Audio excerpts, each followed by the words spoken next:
All right, good afternoon, everyone. I will call the special council meeting of March 11th, 2025 meeting to order at 1:32 p.m. Councillor Borzos is not present at the present time. Hopefully he will attend later. First item on the agenda is adoption of the agenda. Do I have a mover for the adoption? I have Councillor Cox. Seconder, please. Councillor Simpson. That the agenda for the special council meeting held on Tuesday, March 11, 2025 be adopted as presented. Any questions on the agenda? All those in favor? And that is carried. Before I go further, I just want to acknowledge the township's land acknowledgement.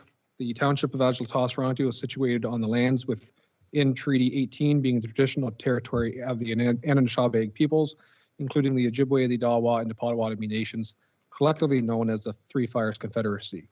This land is home to many diverse First Nations, Inuit, and Métis peoples. We acknowledge Indigenous peoples as stewards of the land, and we honor their resilience as well as their culture and of our shared respect for the lands, plants, animals, and waterways which sustains us all. We recognize the injustices against Indigenous peoples and are mindful that the decisions of government impact our shared land and all the inhabitants. We commit to reconciliation as a journey, foster Indigenous cultural awareness and educational opportunities, establish respectful and healthy relations with Indigenous peoples, continue to steward the land and its inhabitants, and to cultivate an inclusive community for all.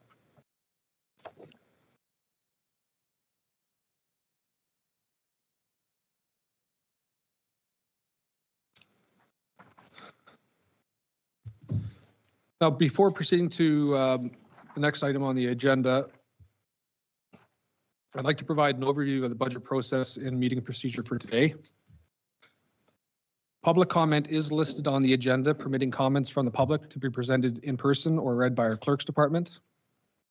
Following the public comment, council will be presented the 2025 operating staff report and budget. The proposed 2025 operating budget presents about a blended rate increase of 2.49%. Following today's meeting, the operating budget will be presented at the regular council meeting tomorrow evening, March 12th, 2025 at 6:30 p.m. A presentation of the budget and public meeting is scheduled tomorrow to allow for additional comments from the public. During the staff report today, the Township Treasurer, Mr. Anderchuk, will provide an overview of the operating budget. The operating budget is presented by department and divisions. We will proceed through discussions by each division, and should there be questions pertaining to an individual department or line item, staff are available to answer questions. At this time, I'd like to thank staff for providing the operating budget with a minimal proposed increase. I believe this budget to be well-rounded, impactful on building for the future, while recognizing the cost impacts on our residents. In our first budget process in this term of council, we sat here at this table and had to make some very tough decisions. At that time, council recognized the work we had to do to return ourselves and our reserves to a more favorable financial position and to plan for projects and capital growth in the long term rather than the short term. I see nothing but positive momentum in this proposed budget. We are addressing long-standing issues like water and wastewater, planning for future and capital reserve contributions, adding incremental staff positions when needed, and which don't have massive influx on our budget. We are investing in our staff and providing stability in our building department and policing budget. One example I do want to note is the growth of the 2024 investments of some $400,000. Due to the willingness of council to build up some of our reserves, our treasurer was able to invest these dollars, which saved the taxpayers 5% increase in their taxes in 2024, just by the increase in contribution to our reserves and investments. This type of forward thinking, among others, and the combined efforts of staff and council, is ensuring a path of success with the best interests of the township while providing responsible service to our residents. So again, thank you to Mr. Anderchuk and the team and everyone on staff for their due diligence on this proposed budget. So we're moving on to item 3, which is disclosure of pecuniary interest. Are there any items of interest from members of council? Okay, if you do find yourself in that situation at a later time, please declare then. And we're on to item 4, which is public comment. So members of the public may request their comments to be read by the clerk or present their comments orally. Only public comments related to an item on the agenda listed as staff reports, correspondence, and bylaws will be considered. Members of the public wishing to submit public comments can do so in writing with the clerk at adjtos.ca no later than 2 hours prior to today's meeting. Are there any persons in the audience who wish to provide public comment today? Mr. Boston, would you like to provide comment?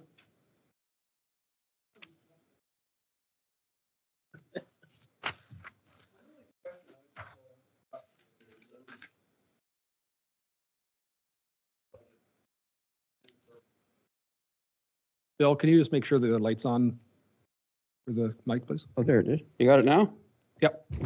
So my only question is, I see that in your administration for council is going to get a raise of probably 2.5%. Is that a fair statement to make? There is an increase in council wages, yes. My question is why? When I was on council way back when, we went in here as people who lived in the municipality, and we did as their due diligence to the municipality. We weren't in it for the money. But now it seems that this council and the previous council are always voting themselves for a raise. And I know 2.5% here and there, but when you guys all went in there as to run, you went in there and you knew roughly what the salaries were. Now you increase your salary thing. It's a secondary salary to you. That's my really big concern, Scott. Like, I know it's small stuff, but you don't look after the pennies. The dollars won't look after themselves. Okay. Other than that, I see everything else. I've talked to individuals. I got a bit of a clarification on it, but it's not there to labor on what's going on, Scott. I know how the stuff goes. But anyways, that thing about you guys getting raises is just not good. Okay. Thank you. Thank you, Bill. Are there any other persons in the audience wishing to speak? Okay, seeing none. Madam Deputy Clerk, did we receive any comments in writing today? To you, Your Worship, no public comments were received in writing. Okay, thank you. And just to acknowledge once again, the public meeting and presentation of the budget will occur tomorrow evening at 6:30 within our regular council meeting. All right, so that leads us on to item 5, which is staff reports. 5.1 is Finance 2025-002, 2025 draft operating budget. So, Mr. Anderchuk, I will turn the floor over to you for an introduction, please. Thank you, Mayor. Staff are pleased to present the 2025 operating budget to council. In terms of the budget, it is a good news budget. We are proposing, as you've said earlier, a 2.49% increase in the blended tax rate, which is the lowest tax rate I've seen since I've been here. It is one of the lowest tax rates in Simcoe County. It equates to, on a $100,000 assessment, you were looking at about a $21 increase in your taxes. We are trying to build for the future here. So included in that 2.5% increase are very important enhancements for the clerk's department, fire, bylaw, and HR to both improve customer service and to assist with staff. We continue to budget for capital reserves. Again, council made the very difficult decision to a couple years ago to start investing in our capital reserves. So included again in the budget is 1.56 million in transfers to capital reserves to build for our future. Some of the more notable changes or in our budget, or I like to say, excuse me, increases, again, staff service, provide the service. So in our budget, we are moving to the 65th percentile for staff That equates to, in terms of a budget increase for the percentile increase, about $176,000. Also included in the budget are positions you approved last year for communications and a clerk to assist staff and improve customer service as we get busier with development. Included in for fire is a 2.5% increase for volunteer firefighters. Within the benefits, they are increasing. Again, most of that increase in the benefits is due to staff that were added last year. Staff enhancements that we're proposing to add this year that are part of that 2.49% increase. We've also made some enhancements to our benefit package without any dollar increase in the budget. Other notable increases in the budget are in fire, approximately $147,000, covering such things as vehicle repairs, fuel, protection equipment, and training. Within the PW department has some notable increases in grass cutting, gravel roads material, sidewalk repairs, equipment repairs, and winter control materials. I'd also like to highlight we do have some notable decreases in the budget, most notably decreasing OLT costs by $100,000. We do put money into a planning reserve, $50,000 each year, so should costs be astronomical or something, we can draw on the reserve without a tax increase being seen by the resident. Also within the corporate services budget, we're seeing an increase in our interest revenue of $90,000, as well as for 2025, OMPF funding has increased by $34,000. So that would highlight some of the major changes that you're seeing in your operating budget.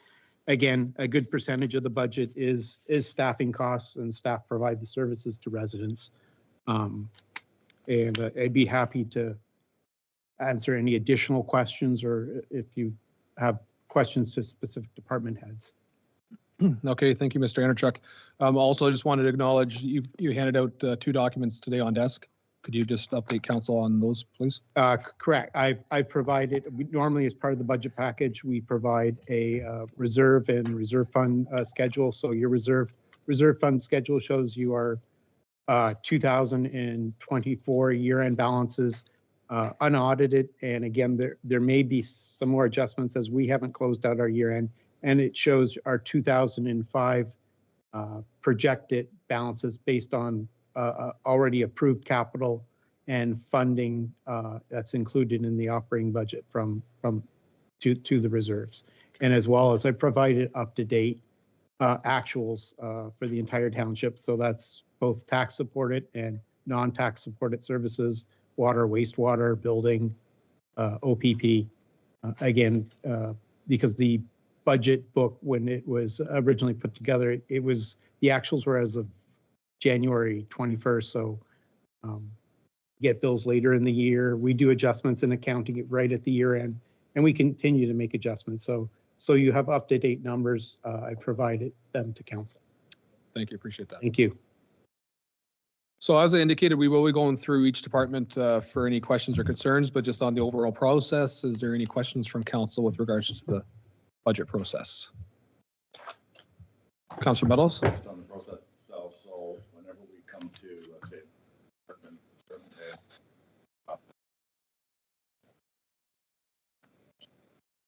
Correct. All right, seeing no other questions, so that takes us right to page 5. So the OPP 2025 operating budget for OPP. Any concerns, questions with regards to the OPP budget? All right, seeing none, we're going to move on to page 6, which is taxation. I wouldn't expect there's any questions here, but just give an opportunity for any questions, comments. Councilor O'Leary, your mic. I've got through the chair, on the, what I have here, I've got two different sets of numbers. I got page 8 to 57 and 11 to 61. Okay, all right. No, I'm just wondering. That's just, this is today's agenda. Okay, yes, It was printed for me. yes. Sorry, so we're in the book. Okay, It should be in there too. yeah. Councilor Borzos, question? Sorry, can I just go back one page, please? I was too slow to open my budget book here. I just have a quick question to, I guess, Mr. Andrzejczyk there, through the chair. The last item there, it says, what is it, 200-400-9,000 OPP. We budgeted 179,985 last year. We used 0. Now we are budgeting the same amount again. What is that? Like, what's that line specifically for? Through the chair to the councilors, the OPP reserve transfer you're speaking of? No, the one below that. It's just Total. description says OPP, period. No, sorry, that's all part of the, sorry, it's just the formatting. It's transfers to reserve. OPP is line 01-200 or 409,000. That's all, that should read transfer to reserves OPP. It's all one line. And that's the amount that's going into our OPP reserve, budgeted to go into the OPP reserve. So it's all one line. And then last year we put 0 into the reserves? Or? No, that's again, speaking to, we don't do it till once the books we're ready to close is one of the last. Technically, the budgeted line for 24 should read 179,985. So is the actual. The actual should balance it out to 0. Thank you. But it just through the chair to Councilor Borzos, often a lot of the reserve transfers we do, we need to know that there's nothing else, no other expenses or revenues to be booked. So it's one of the very last entries we typically will do. I understand that the book was printed prior to, like, well before. Thank you. Okay, so back to page 6. Any questions on taxation? Okay, so then we're moving on to the corporate budget, which is on page 7. And I'll just highlight again, that's where you see the interest earned in 2024 at 414,000. Any questions on this item? Sorry, I'd like to add a comment to the council for the 2025 budget, I've removed the funding that we received for OCIF and gas tax or CCBF. So the last 2 years, you've seen it both as a revenue coming in and then a transfer to the reserves. It has no impact on our tax levy. The money goes directly to pay for capital. So I've just removed those entries. It's a net 0 and has no impact on our taxes. Okay. We would receive that on the reserve balances with the increase in the. Correct. So for OCIF for 2025, we are expecting to receive 488,000, and for CCBF funding, expecting to receive 359,891, and those amounts are included in the at the bottom of the reserve fund schedule, the projected amounts. Thank you. Councillor Simpson, a question? Yes, through the chair. I note that we see here that the 2024 actuals for interest earned is $414,075. What is that comprised of? Which accounts? And I see specifically in the addendum that we got today that DCs provide the bulk of that interest. Is that correct?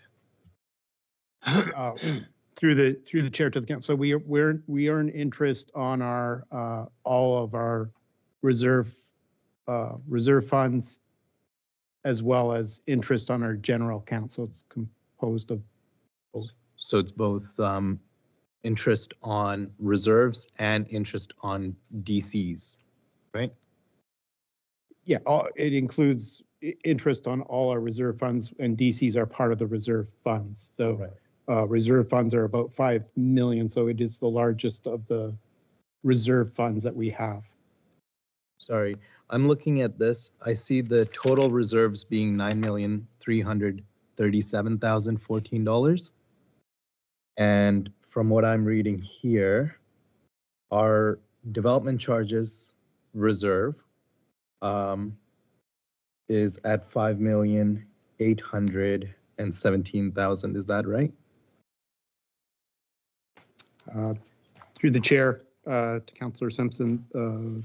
So we're looking at development charges? Yeah, so Yes. so development charges So are 5,800,000. Yep, our year-end 2024 unaudited balance is 5.817 million.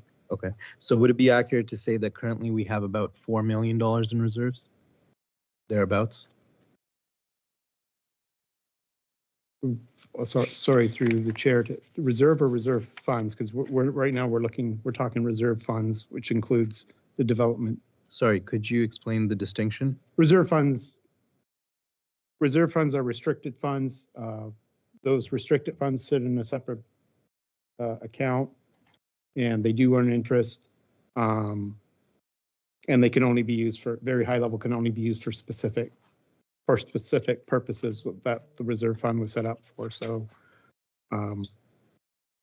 as an example, the building reserve fund can only be used for building related either operating or capital items. And DCs can again only be used for development related items, and it has to be items that are in the DC background study. Correct. But both can be utilized for purposes of investments to gain interest, right? Is that, or is there certain reserves that cannot be used for investment? Because I mean, I'm assuming that investment in the sense that if it's earning us interest, then it's somehow being invested. Would that be correct? Sorry, through the chair to Councillor Simpson, we invest our reserve funds, yes, both in, both, we earn just interest in money that sits in the bank, and as well as we invest in securities, very secure securities like GICs. So on $9 million, 9.3 million, we're getting 414,000. Is that right? Sorry, I'm just trying to understand how we earned that interest. So this is interest that's earned on the separate savings account. So the money for reserve funds is either sitting in a separate bank account, or it's being invested in a GIC. So that's rates, right? it would be different. Yeah, two different rates. There'd be different rates, absolutely. Right. So what would be the overall interest percentage that we're getting, and how much is in that investment? That investment vehicle that's producing $400,000. Through the chair to Councillor Simpson, I wouldn't be able to give you that. I can give that information to you later, like, Okay. because some of the investments are very recent investments. Okay.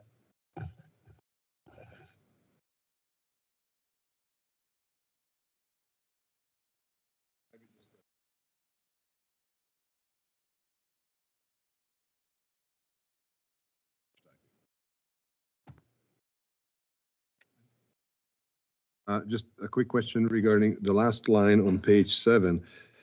Total expenses reads 168,545. I'm not sure, but if I do the math, it should be somewhere around 799,538. Or am I missing something? On the reserve, sorry. No, I am talking about the corporate operating budget page 7. And at the very second bottom line, right above net, it says total expenses. 168, 530, 545. Unless I have the wrong book. Total. And what's the question again? The question is, why is it 168, 545? It should be 799, 538 if I do the math. Add up the numbers in that the expenses column, 500,000 plus 133 plus 131 plus 33 plus $1,112 comes to 799, 538, not 168, 545. And that alters our net from 983, 217 to 352, 225. I'm just reading your notes. So I'm just- if Mr. Anchuk, if you want to comment, but again, these are unaudited numbers, so the actuals will be audited, so. I understand that, but the math doesn't work. It's not about auditing or not auditing, it's just the math. Okay. But no other, you're not looking at any changes on the 2025 budget? No, it's just, like I said, it might be a technical Okay. related question, but I think at the end of the day, if the numbers are off by $600,000, that could be a bit of an issue. Okay. So staff will review the numbers there. Okay. So, yeah, through the chair, we'll review. I think it's just a formula, the actuals. It's a very manual process to update. So I updated them once before and then updated them again. So Excel, but Yeah, no, thank you. I can certainly get back to you with what the actuals are for corporate, and you do have in your possession the actuals as of yesterday. All right, any other questions on page 7? Okay, so we're going to move on to page 8, which is the council budget. Questions or comments from council? Councillor Cox? Yeah, through the chair, reviewing this, I do agree with Mr. Boston there, and I wonder if everyone would be okay with maybe pausing our, not giving an increase this year, because to be honest, it's the little things that might show a little bit more community that we're working in their best interest. Not really a lot of money in the end of the day. I think it wouldn't be too bad to just keep our 2024 budget to 2025 for our numerations. Okay, thank you. Other comments, Councillor Meadows? Yeah, I kind of disagree with Mr. Cox's statement because I look at it this way. Everything in the township has gone up. When Mr. Boston was on council, the council was a lot different. We're working a lot more hours than back then. We have more residents than what we have now. I know the mayor's constantly, in meetings and doing jobs and stuff like that, and working with the developers and stuff. So, 2% is not, and it's 2% of the lowest council in the county of Simcoe is pretty good.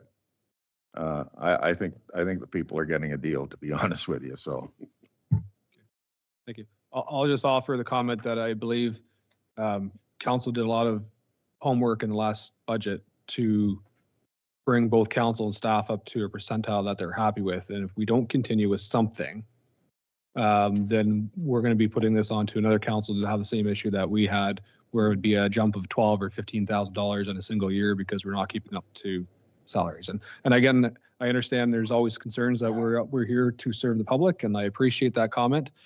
We are here certainly but we also want to attract the best candidates possible for this role. And sometimes some people do look at the pay rather than the actual job. I believe we are all here looking at the job, to be said. Ms. McGinty?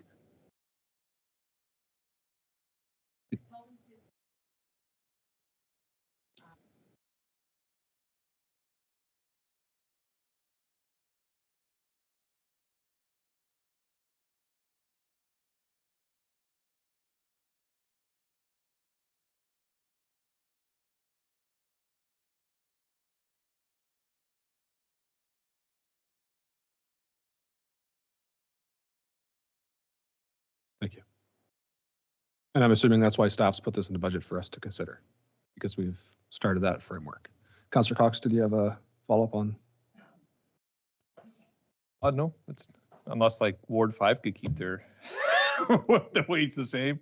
I understand like, and you know, life is very expensive. Trust me. Like I've said it before, I face it every day. Life is very expensive, but I'm just okay with the salary I make. I was okay with it before. So, but I understand everybody has their own situations, and life, you know, those expenses aren't spared just because you're a counselor or it's a second job. They still occur to everyone. Thank you. Other comments, questions from council? Councillor Simpson? Through the chair, just wanted to point everyone's attention to the consulting line. I realized in the last budget we had it at 25,000 and the actual was 42,000, and we're lowering it to 15,000 this year. Is there a reason, or is there some sort of explanation we can get on that line item? Mr. Anderchuk, I'll look to you. Through the chair to Councillor Simpson, the budget in 2025 was set at $25,000. That was to fund the strat plan. In 2024, we also incurred additional cost for CAO recruitment, and that's where I coded the expenses. So it was an unanticipated expenditure. I've just reduced the line by $10,000 just to bring the overall levy down, because the budget, like I said, was originally intended to fund the strat plan, and the CEO expenditures were not anticipated. Thank you. Any other comments, questions? All right, so we're moving on to page 18.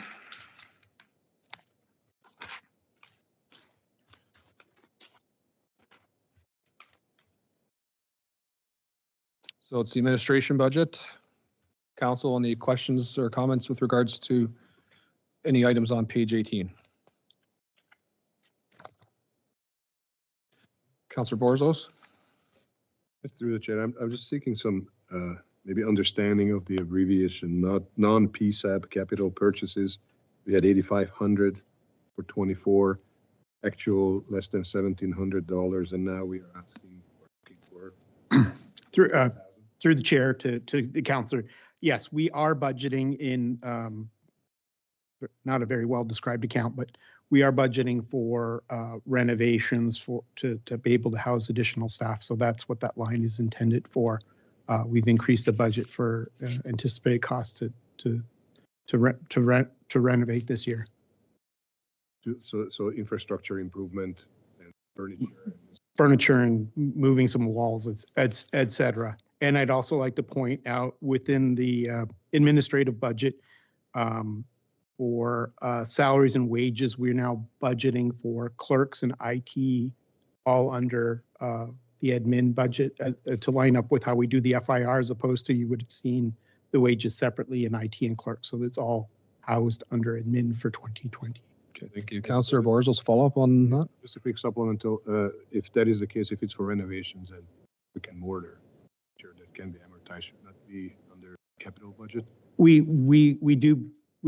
have seen, we do see expenditures. We can budget for expenditures through the operating budget, and if they qualify for capitalization, we would capitalize them. It doesn't matter which bucket the money comes out of. Traditionally, you'll see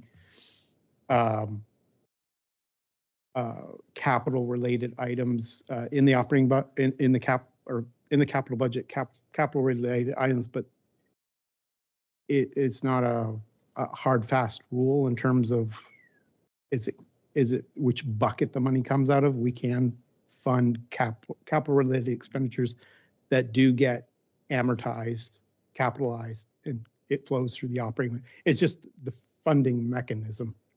So the tax implication wouldn't change if we were to move this 48.5 over to capital.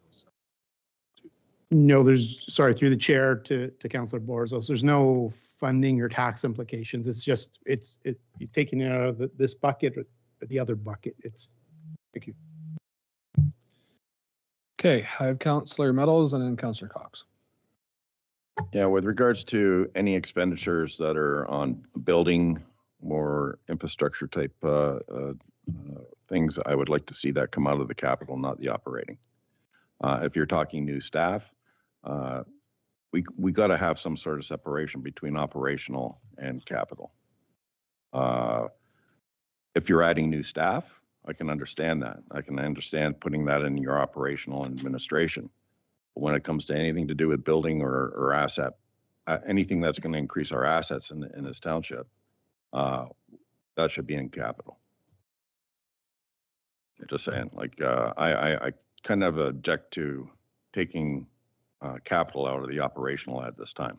I know at the end of the year or whatever, you can transfer into a working fund or whatever, but not mid-year. I'm sorry. To me, it's like a slush fund for us to dip into without. I just think it's bad accounting. Through the chair to Councillor Meadows, I hear you. The intention is not to make it a slush fund. So I've already made a note that to reduce that back to the 2024 amount for next year's budget, so it doesn't become a slush fund, as you say. Supplemental. For the past few years sitting on this council, I see the operating budget turn into a slush fund for other projects. So I'm getting real concerned with this. I really am. So. Okay. Thank you. Councillor Cox. Yeah, through the chair to Brent, what does PSAB actually stand for?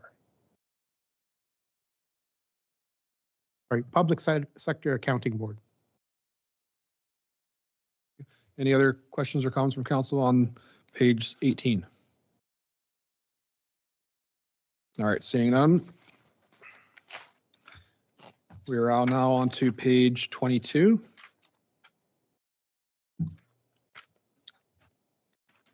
And that's the clerk's operating budget. Are there any questions or comments from council on this budget? Councillor Meadows?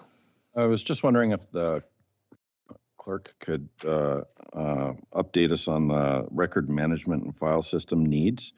There's only 5,000 put into that. I think we're going to need a lot more than that if I'm not mistaken, or is that just for a study to look into that? Madam Clerk? Thank you, Your Worship. Through to Councillor Meadows. So as the township transitions to a primary electronic record repository, we no longer require the record supplies that we previously did, such as storage boxes, file folders, and labels.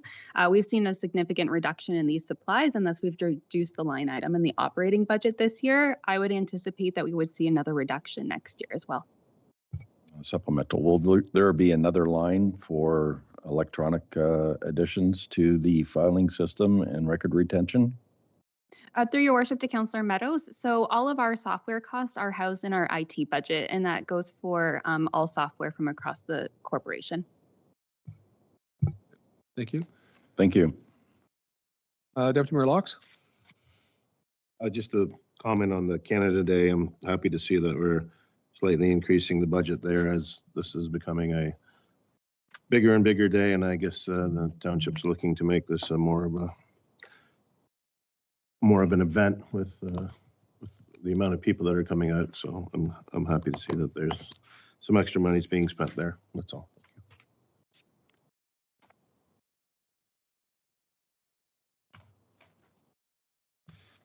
Okay, any other questions from council? Okay. So we're on to page 23, information technology. Questions or comments? Councillor Borzos? Through the chair. So the third line item, which is IT maintenance contracts, I note that our budget request for 25 is actually 41% over the actual spending in 2024. So I was just wondering, how is that contracted out, or did we do an FIR or some sort of a tender where we could get the best possible deal for these type of things? I mean, it just seems 41% is a little much over actual. Okay, thank you. I'll go to the clerk on this. Thank you, Your Worship. Through to Councillor Borzos. Just confirming, so we're talking about IT maintenance contract? Perfect. Thank you for the clarification. So that line item actually reflects the cost of all the software housed here at the township. So most software, anything over $25,000, is completed through the RFP process. So we bill any of our software costs to that line item. So that's anything from the software used in Public Works for citywide to some of the other software used across the other departments. So those have all been obtained through our procurement policy and through RFP. We do see a slight increase in those costs year over year, as built into many of those maintenance contracts is a slight increase anywhere from 2 to 3% per annual.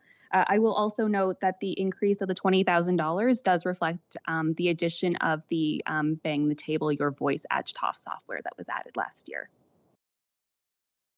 Thank you. Just to supplement to that, I'm just curious. Okay, so I understand the increasing costs and whatnot, and I also understand the $20,000, but that still leaves me with about $25,000 hanging there a little bit because we actually spent 105 roughly, 104. 24. Now we are looking for 147. So did we add licenses, additional licenses, or did we buy software that is accounted under operating budget? Through your worship to Councillor Borzos, I would also note that we do receive, as the treasurer has indicated before, these are not audited year-end financials. We do receive the bills for our software at different times. Some are received in the fall, some in the spring, and some mid-year, depending on when the contracts were signed. So these will be adjusted as those bills come in to reflect what was spent in 2024 versus what will be spent in 2025. Thank you very much. Good. Councillor O'Leary. My question to the chair is to Robin. I'm just wondering, are these contracts with our maintenance people and stuff, are they serviced annually or is it like a 3-year contract or? Your worship to Councillor O'Leary. So the contracts for our software are anywhere from 3 to 5 year contracts, depending on the type of software that was procured. Supplement to that, is there in the contract, is there a written percentage increase per annum? Your worship to Councillor O'Leary, yes, each contract is different. So some contracts increase anywhere from 2 to 3% per year, and some stay static. So each year, what we do is we review the contracts and then anticipate the costs for the upcoming year based on what's specific to each contract. We do house over probably 15 different licenses or software components here at the township. Okay, other questions? Councillor Meadows? Yeah, I'd just like to thank the clerk's office as well for a job well done on the budget, keeping it down to a minimum this year. I think you're what, $5,000 under budget? So congratulations to your department. Okay, any other questions or comments on page 23? Okay, so we are moving on to page 29.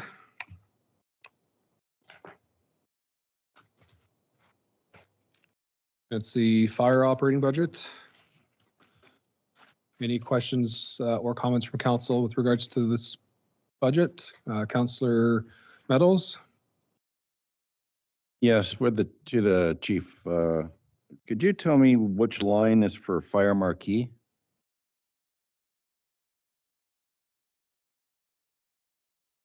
I'll refer that to Deborah. Sorry, through the chair.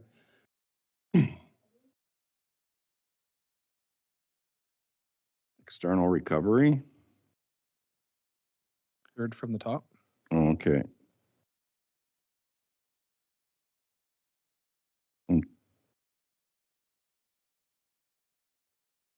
Okay, anything further, Councillor Meadows? Hold on. I'm just looking here. Hold on, sorry. Let me go to Deputy Mayor Locks and I'll come back to you. Okay, thank you. Thanks to the chair. Just a quick brief explanation of the 60,000 increase on training.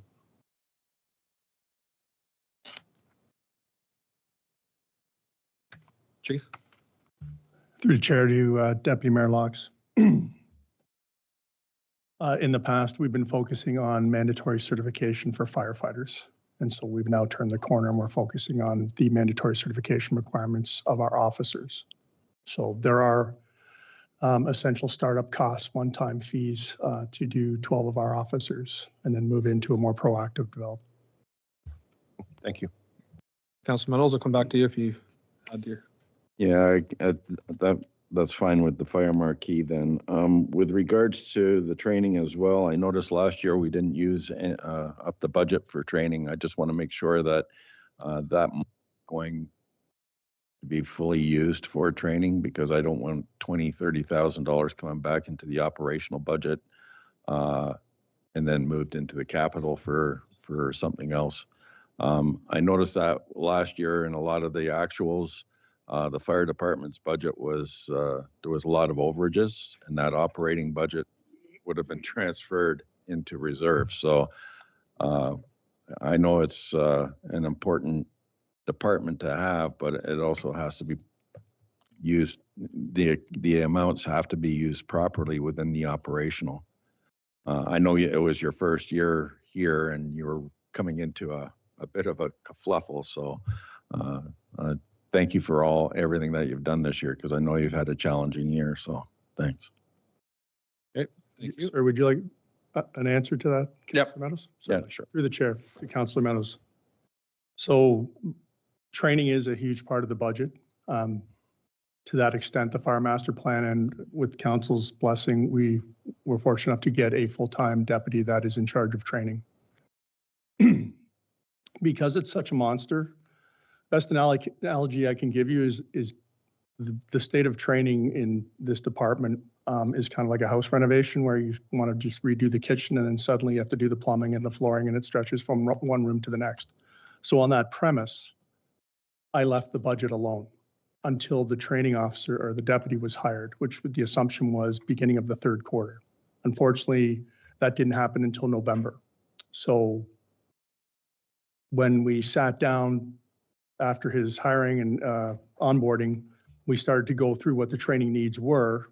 And to that end, I approached City Manager Wargle and said, I don't really want to make haphazard purchases here without making sure that they're a good fit for our department.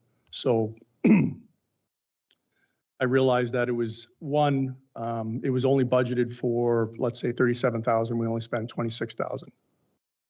The increase is to get back to what we budgeted for in 2023, which was 80,000.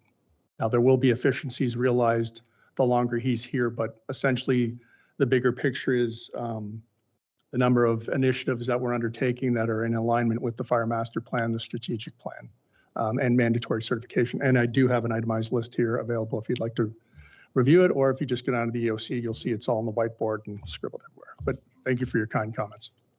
One more comment.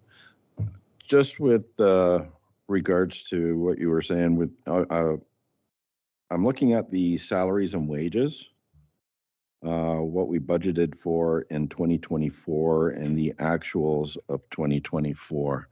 And then you're going to be higher. Now, is that full-time and part-time employees as well? Mr. Andrzejczyk, you can answer that question. Through the chair to Councilor Meadows. So for the 2025 budget, included in the salaries and wages line is both full-time fire wages as well as the volunteer fire wages. So Okay. included in that $830,000, 480 pertains to wages for volunteer firefighters.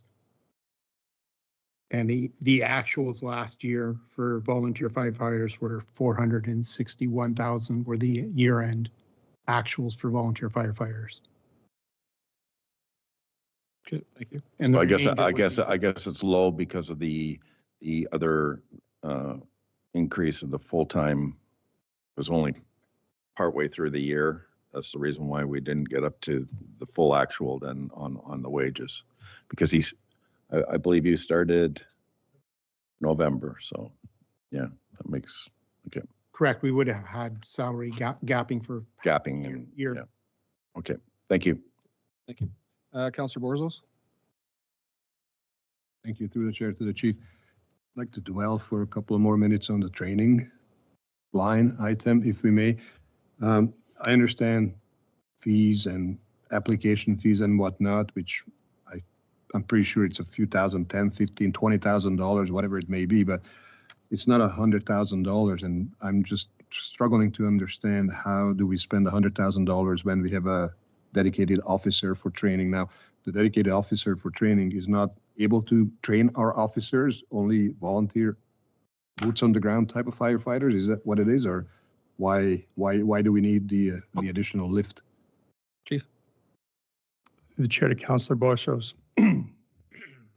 There will be efficiencies realized in the future, basically due to mandatory certification timelines and instructor to student ratios. I guess the short answer is he can't be in two places at once. So a bulk of that 90,000 is startup costs for Blue Card Command wages to take 30-hour and 40-hour courses. And then to get that completed on time, we've reached out to our neighboring departments to create those efficiencies for training opportunities. So at present, sorry, I'm just looking for my notes here. Devin, thank you. So I do recognize that there's upstart cost. The efficiencies will be realized in future when we're not training 12 officers at once under a mandatory certification timeline. The deputy will be able to train them in numbers, because a lot of these courses happen on weekends. So those then drive overtime, et cetera, and the costs just start to escalate when you're under timelines. But to that point, working with our neighbors, we've allowed our new recruits to go to New Tecumseh. Our New Tech has also offered us to join their in-house officer course. Shelburne has invited us into a pump course. So we are making strides to defer those costs to our neighbors. But at present, without a firm answer or timelines on when those courses are going to be offered, we have to assume that we're going to be paying for them out of pocket. Potentially supplemented it. Potentially, we could be seeing, instead of $97,000 there, if all these efficiencies materialize, we could be looking at 55,000 per se, or whatever the number is. Absolutely. Thank you. Okay. I have Councilor O'Leary. Through the chair, to the fire chief, I'm looking for clarification. This protective equipment, there's $70,000. So it's almost $50,000 increase. That's for the backpacks, the air packs and stuff like that. Is that what that includes? And helmets and gear. To the chair to Councilor O'Leary, reviewing last year's budget, there was an extensive discussion about consumables.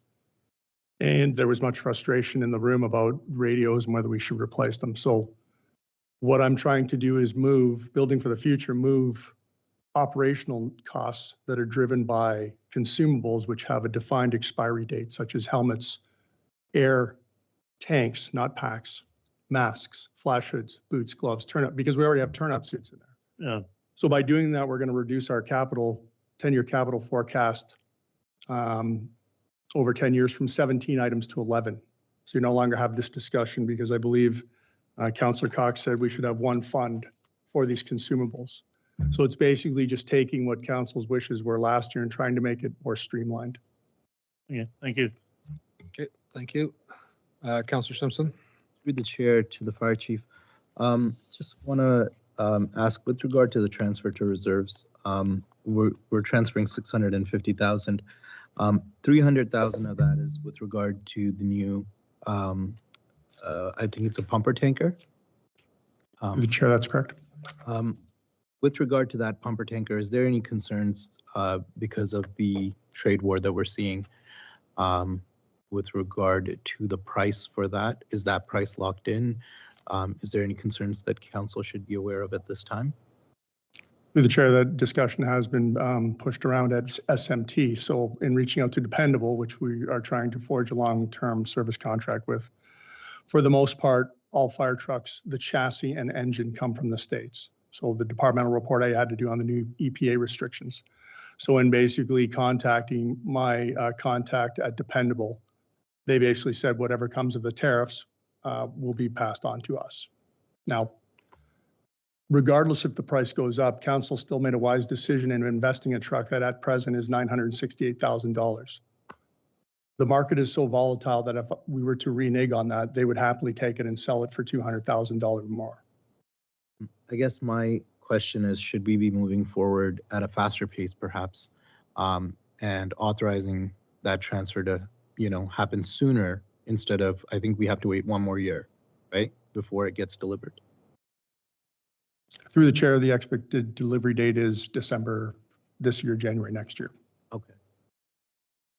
So should we be maybe asking them to move it forward so that we get to avoid some of that tariff issues? Through the chair to Councillor Simpson, it's pretty much not possible. It's the pecking order, at which that's how we got into that trouble in the first place, because we didn't sign the purchasing agreement and they sold that chassis to some other buyer. And then we ended up with the EPA restrictions. Thank you. Okay, thank you. And I just wanted to comment, I think that's the other topic we talked about during the fire master plan, is potentially maybe trying to work into contracts with a supplier for multiple vehicles over multiple years so that we can hold pricing at a certain time. Councillor Meadows? Yeah, again, we're in the operating budget and there's 3 line items here that need to be moved over to the capital. One of them's clothing, one of them's building maintenance, and the other is protection equipment. I believe that's all in our capital budget and should remain in the capital budget. It shouldn't be in 2 sections of the budget. Okay, I'll just go back to the last time you mentioned. I believe the chief just indicated the switch from protection equipment moved over from capital to operating because it's a yearly purchase and we're not purchasing above and beyond of what we currently have. So I can let the chief explain, but I believe we're not purchasing more capital, we're purchasing the same capital as an operating expense. Through the chair to Councillor Meadows, yes, everything that I have suggested to move from capital to operating has a bona fide expiry date. Most of them are 10 years. If you build out the fleet replacement strategy at present, in 10 years, we'll have put in $6.5 million into that account with replacing 4 major vehicles and 4 minor vehicles before any other capital expenses. The residual will be $833,000 in 2034. So what I'm trying to do is strip out anything that's in operating so we can avoid big surprises and hopefully create some sort of fund that can help fund a new station or an emergency vehicle repair, because I've extended the lifeline, I've extended the usage of our major vehicles out to the full 25 years. That's why there's a bump in the vehicle maintenance, because they'll have more miles on them. They're taking them beyond their limit because there's fire underwriter survey implications, which means there's home insurance implications. Correct. So, but I'm just saying, like clothing and stuff like that is always been in our capital. And I think it should remain in our capital. I mean, we shouldn't be, it's a capital expense. It's part of our asset management plan for capital expenditures. It's a capital asset. So if it's a capital asset and show us as a capital asset, why are we moving it to an operational account? It doesn't make any sense to me. I mean, it brings down our assets of a corporation. To me, it doesn't make any sense from like, that's what I mean. Like we're turning the operational into a slush fund for when we have an overage, we just move that money to somewhere else in the capital or wherever. It turns out to be a slush fund. It is not. That's not what operational is for. Operational is for actual operational expenses. Clothing is not an operational expense. It's an asset. It shows as a capital asset when we go to borrow money or whatever. It shows as a capital asset. Now you're moving into operational. It no longer shows as an asset. So Thank you, Councillor Meadows. So I can have the chief explain this further. The clothing line item on that is not equipment. no, it could be uniforms. It could be whatever. You could use it for. Right, and so whatever. it's been in our operating budget since day one. It's never been in our capital budget ever. Clothing has never been in capital. It's It always should been be. operating. And if I can have the chief comment on those two items in clothing and building utilities. Building utilities is hydro, correct? No, building maintenance. He's got building MTC So building maintenance is and protection equipment. Protection that is- equipment could be anything. so that is an operational expense as well, maintenance, because it's not a capital purchase, it's maintenance. Every department has that in their budget. When you got $70,000 going into protection equipment, it's an asset. Next year it could be 100,000. 300,000. We did have that discussion last year. And if I recall correctly, the intention is so let's just take protection equipment as bunker gear, for example. If we have 10 sets of bunker gear and you were going to replace bunker gear, then that's an operational expense, as long as you don't go over 10. If you go to 11 or 12, then those two new pieces of equipment become a capital purchase, because you went above and beyond your existing operating budget. Mr. Wergel, if I got that right. That's correct, Your Worship. So the exception is that we're just replacing what our current operational expenses are versus the equipment. And that's what we discussed last year, if I recall correctly, to remove it from the capital budget to the operating budget. Radios, bunker gear, cylinders, etc., would be an operational expense unless we went and purchased additional equipment, which then would be a capital purchase. Supplemental to that, then we got 70,000 going into protection equipment. Where's that? So now what do? Do we have protection equipment? You're going to have to break down protection equipment, because your SCBAs are protection equipment. Your boots are protection equipment. Your Halligan tool could be considered protection equipment. What do you classify as protection equipment? There's no classification of what protection equipment is.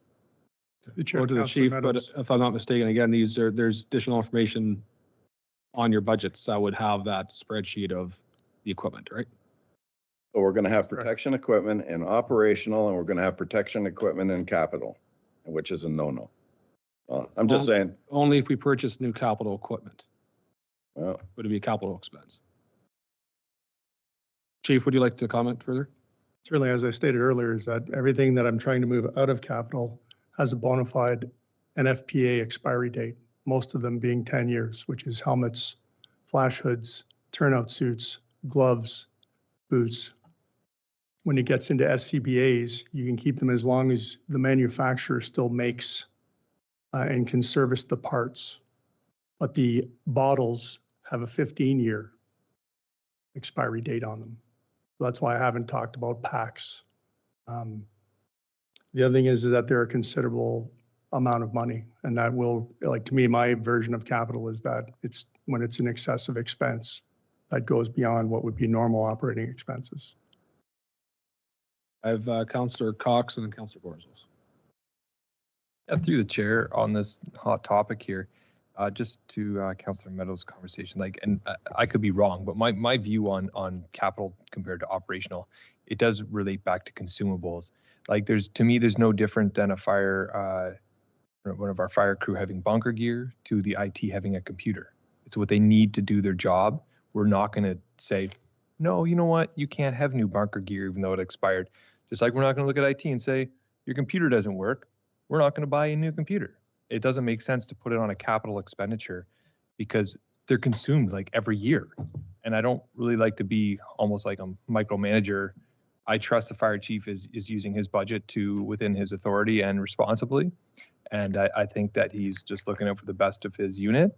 And I really don't see major issues with it when you're talking about things that have expiry dates, that are consumables, when they come to us with a capital expenditure like radios.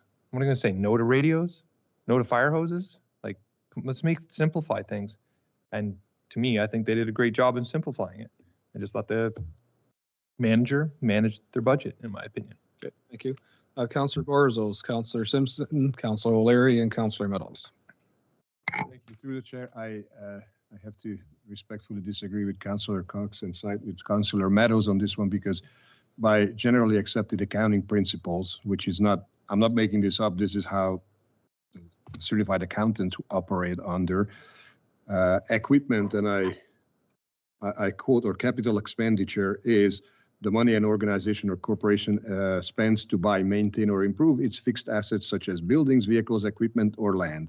And these are just a small example. Now, in my opinion, just because something has a expiry date or consumable, it cannot be justified as consumable, because a vehicle is not a consumable thing, yet we amortize it over 5 years.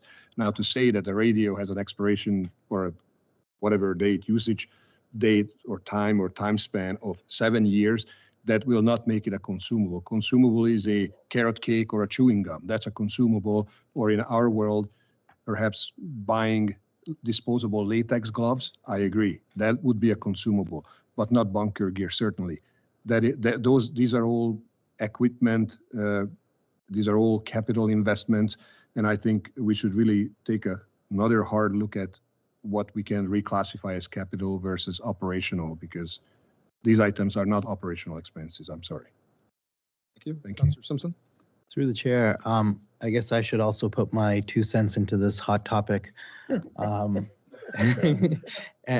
certainly with regard to Councillor Cox's note on, I don't think anybody here is suggesting that we shouldn't provide funding for anything, whether that's for bunker gear or for radios or anything of the sort. I think the semantics here is more with regard to whether it should be an operating budget or in the capital budget. And I have to agree with Councillor Meadows as well, that it should be in the capital. And the reasoning is this: in this budget, in 2024, and I think if you look at the actuals that we've all received, this indicates, the latest note that we had indicates that we have a $1.8 million surplus. And in speaking with the treasurer earlier this week, I believe that we're anticipating 1.3 million as being the surplus that we're going to experience in this year. And what happens with that 1.3 million is it goes back into reserves. So, you know, we've got a $1.3 million surplus that's going to go back into reserves. And like Councillor Meadows has said, that just forms a slush fund. And it makes our reserves look good. And you know, trust me, I love reserves. I think reserves are amazing and wonderful and all of that. But perhaps we don't need to increase it from $0 to $7 million in 2 years, right? So that's where I draw that line. And for that reason, I think it is important that we do identify certain things as capital, which should be capital. Certainly a 10-year timeline for any asset, you know, a 10-year amortization is a capital item. It's not a consumable that we need to buy on a yearly basis, perhaps. So that's my thought on it. Thank you. Thank you, Councillor O'Leary. Through the chair, I guess I've got to give my opinion too. Everybody else did. Why wouldn't you, right? No, like as far as a functional way of operations, I think this is the best way to do it. If you want to put it into, like, if you want to put it into a capital asset, you just like put it in quotations or something. But as far as I'm concerned, this is how we got in trouble before, because the majority of this stuff was never listed. It was never, and the chief or whoever, maybe it slipped through the cracks. So I think it should be on his expenditure sheets so that he and his staff can give you a true, honest costing for the year. That's my opinion anyways. Thank you. Before I go back to Councillor Meadows, I just wanted to comment. So the chief and the treasurer can verify where they want to have this.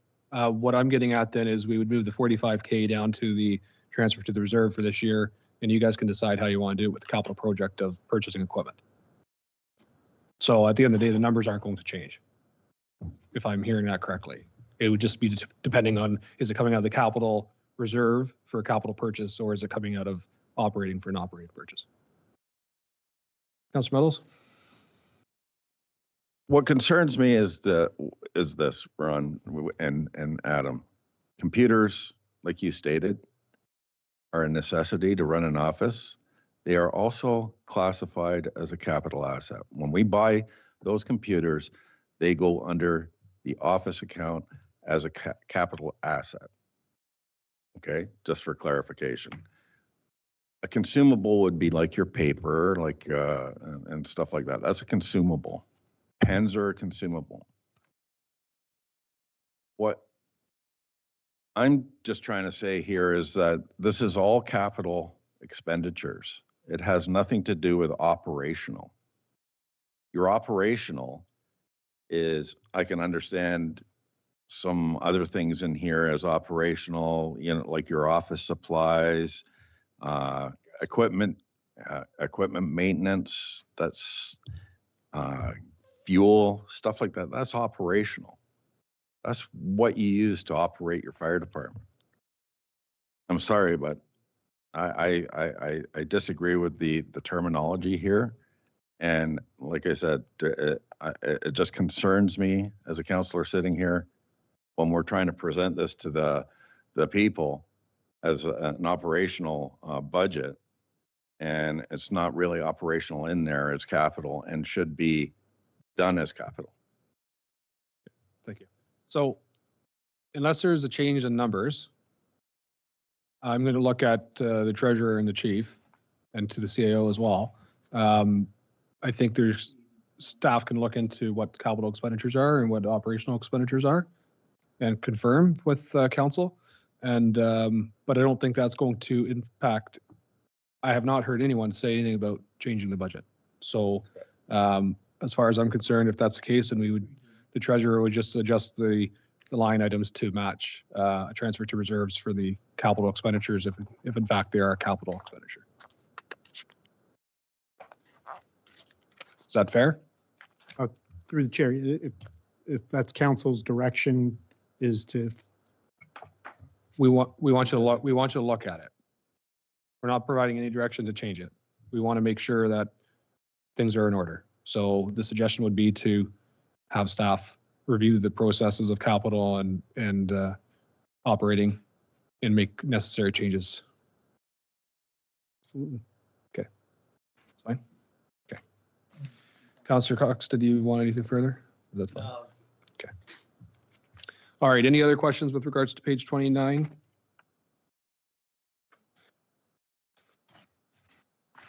Okay, so that takes us on to page 33, which is the building department. Any questions or concerns or comments there? Again, this is a net zero budget. Councillor Meadows?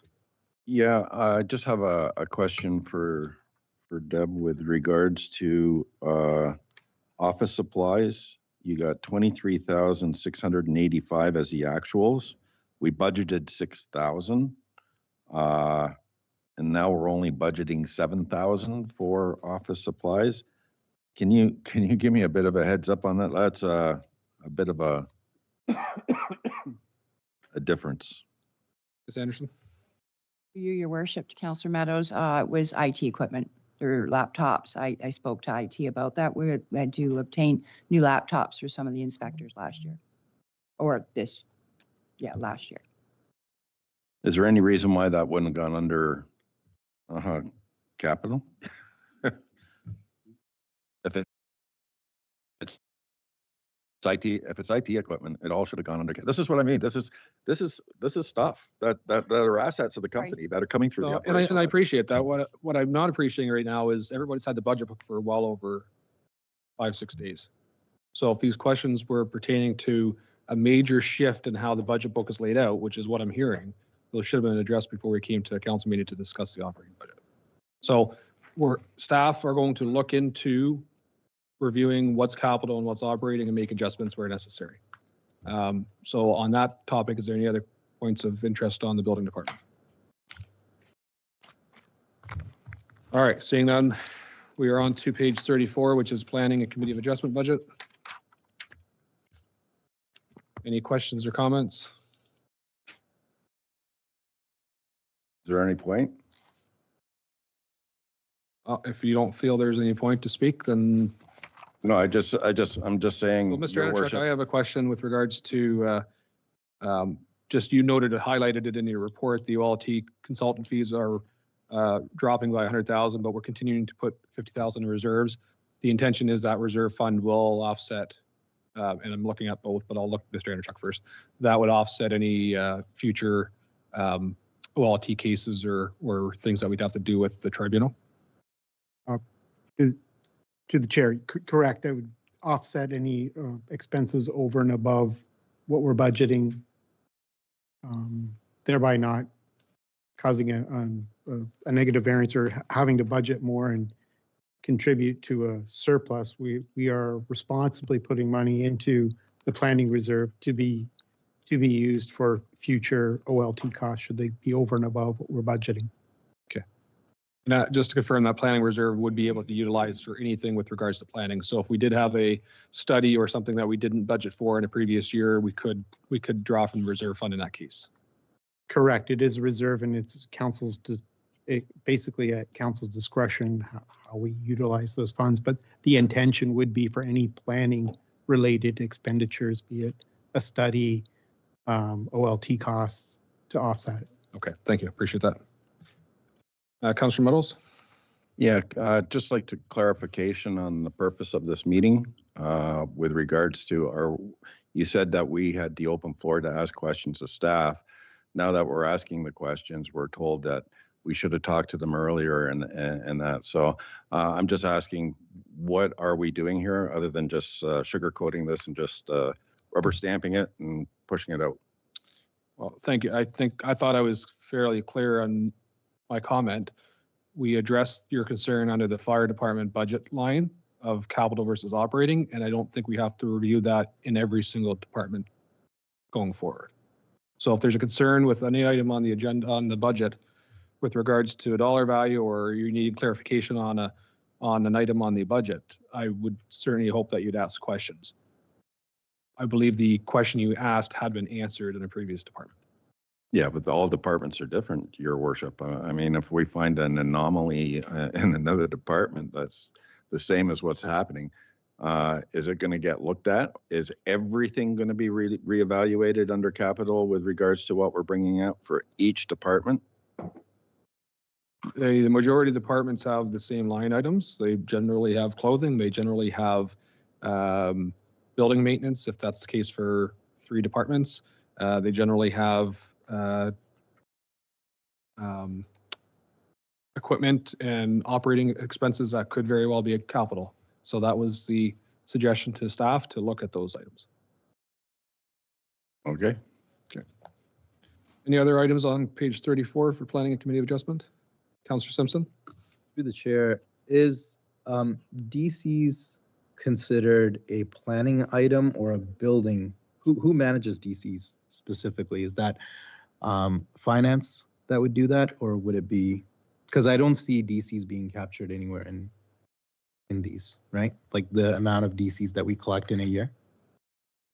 Through the chair to Councillor Simpson, well, development charges aren't part of the operating budget per se. They're part of what goes into the reserve funds. So similar to what you indicated earlier about the gas tax and OCIF, is it's not shown on the operating budget, it just simply goes into reserve funds. Correct. So at no point are we utilizing gas tax or OCIF funding for anything on the operating, correct? Including for water and wastewater? As part of the 2025 approved budget, we were utilizing OCIF funding and gas tax funding to fund water projects, which we can do. Not gas tax. Or which one? We had to change that this year, right? Because I think this was a discussion. Sorry, so just, sorry not to interrupt, but so OCIF was funding for water capital projects, Correct. but not operating. No. But just for further clarification, so that is how we, the budget was approved with those water projects to be funded from OCIF funding. But with water becoming more sustainable, and once we start putting money into the reserve, that would stop, or I could fund it from the working fund, which adds to the internal loan. Councilor Simpson, any other questions? I'll ask them when we get to water and wastewater. Thank you. Okay, thank you. I did want to clarify, Councillor Simpson, the development charges are collected at the time of permit issuance. Okay. So the rate that is in play at the time the permit's issued is what are collected. Thank you. Thank you, Ms. Anderson. Councilor Meadows? I just have a question for Deb. Does planning and building, are they under the same umbrella? Like I guess what I'm getting at is we have three vehicles out there for building, I believe. We have 2 vehicles for building and 1 for bylaw enforcement. I'm sorry, 3, you're right, you're correct. 3. They're all for under building. they're all under the building umbrella. Yes. Yes. I'm just curious on why we're still paying out mileage rates for those departments. So through you, your worship, the mileage for committee of adjustment is completely separate. It's when members go and conduct site inspections. Currently now within the office, if we have staff doing site inspections under planning, we are doing, they're using the building and bylaw Yeah, vehicles when they're free. I see that it's all under planning committee of adjustments mileage. I see that, but there's also planning mileage and there's also building mileage, and they have nothing to do with committee of adjustments. So in some instances, we've had building officials use their own vehicles to go on courses, or they drive back and forth in their own vehicles because we've needed the vehicles. We've made the vehicles available to other town staff so that it's helping eliminate mileage costs. It's just, I keep seeing mileage every time I'm going through expenses, I see sitting on, like I get the check expenses, I see mileage expenses for certain employees. Yes, we had We have these vehicles. $113 for building mileage last year. Yeah. And I see a lot of trucks and that sitting out in the parking lot not being used, and they're just sitting there all the time, covered in snow. So I'm just curious. We have set up a system where we can have town staff use the other vehicles. In some instances, we have to keep one here in the office in case there is a situation where myself or bylaw has to head out straight away. But for the most part, we're making arrangements within all of us to share the building vehicles so that we can lower the mileage costs. Thank you. Any other questions or comments with regards to page 34? Okay, so we're on to page 36, bylaw department. Any questions or comments on the bylaw?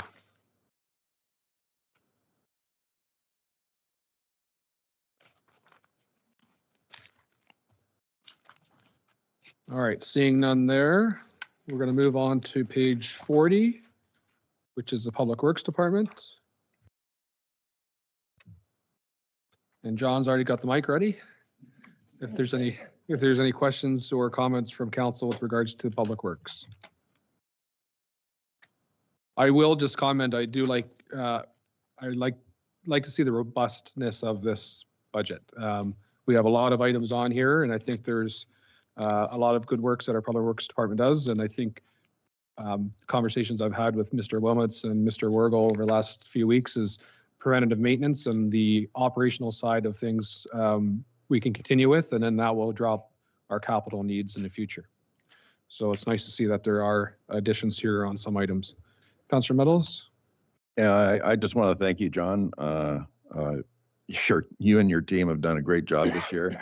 If I look at the budget that you presented in 2024, you were almost right on the money. So thank you very much for putting it forward. And you guys did a fabulous job this year. Councillor Simpson? Through the chair, I'd like to echo Councillor Meadows' comments as well. I think you guys have done a great job, and I hear it from our residents as well, that they're very pleased with the work that you guys are doing. I do want to add, there's a few things that I'd like to address. One is with regard to streetlight installations, new installations. I realize we're spending $8,500. We're budgeting for that, and we're spending a little bit under that. Is it possible to put more money toward that so that, especially with new development happening in Colgan, in and around Colgan, there's been a lot of talk with residents in the area who are asking for more streetlights in the roads that lead into Colgan coming from Highway 9. Is it possible that we can do that with the amount that we've identified here, $8,500? Through the chair, Councillor Simpson. Yeah, we could. It's about $4,000 to install a new light. We had one on 25 Side Road and 50 Highway installed this year. We don't get a lot of requests, so it's nice to be able to do one a year, if nothing else, and a lot of it with the development stuff. A lot of the development is done with the streetlights in the development itself. Okay. So I guess my request to council would be that we increase that to add an additional light. So another $4,000 to that budget item, if everyone's okay with that. A light. Lights, street lights. That's a capital project. No, this is new installations. The new subdivision? Not for well, it would be along that corridor, somewhere there. An additional light. I've had a lot of residents. So generally with street lights are generally installed at intersections as a wayfinding opportunity for nighttime. And I don't think it's been policy for the township to install streetlights in rural areas other than intersections. I'm going to look to Mr. Womack's. Yeah, through the chair. Yeah, that is normally, they're called destination lights, so that as you're coming up the highway, there's a light that you can physically see the intersection to make the change. Just to have it randomly down the road, it isn't done in the municipalities very often. No, and I don't suggest that we put it randomly. I think it's more with regard to there are going to be strategic areas where we may need streetlights. And my hope is that the road needs study and the traffic study will show that as well. I think we just need to add some more funding or make more funding available so that we can make those investments when that time comes. Mr. Williams. Through the chair, that would be definitely a capital investment next year. We can put that in our capital budget for 2025. Okay. Or sorry, 2026. Okay, thank you. Additionally, I'd like to ask with regard to our sidewalk plowing.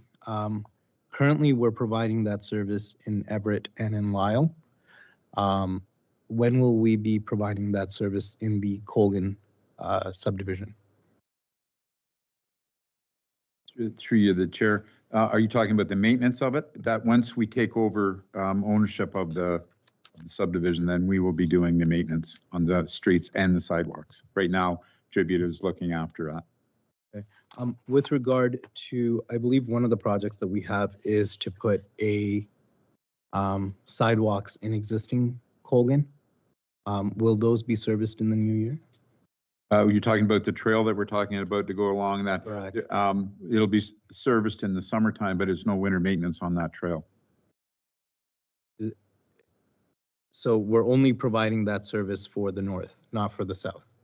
Is that right? At the present time, that's what they were originally designated as police villages, and that's why the sidewalks and stuff were put into them, and the township took over the maintenance of those years ago.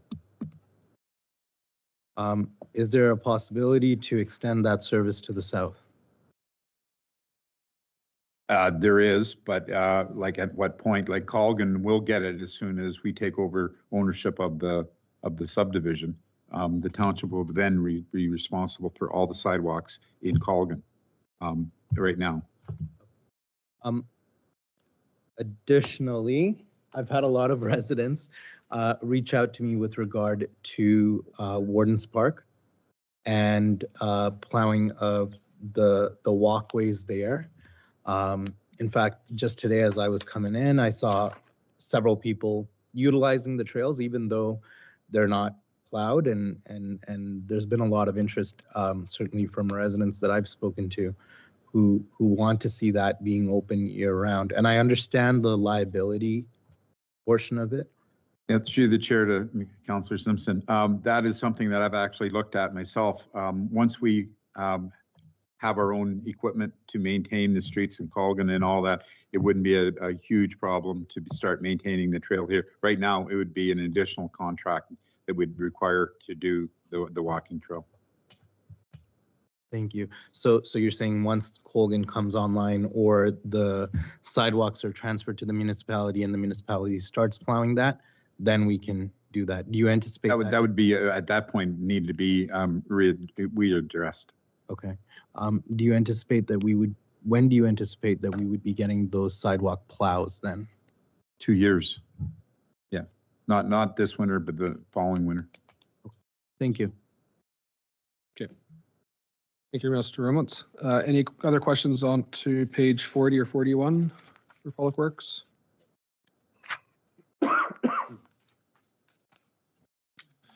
All right, seeing none, we are on to page 42, which is the water budget.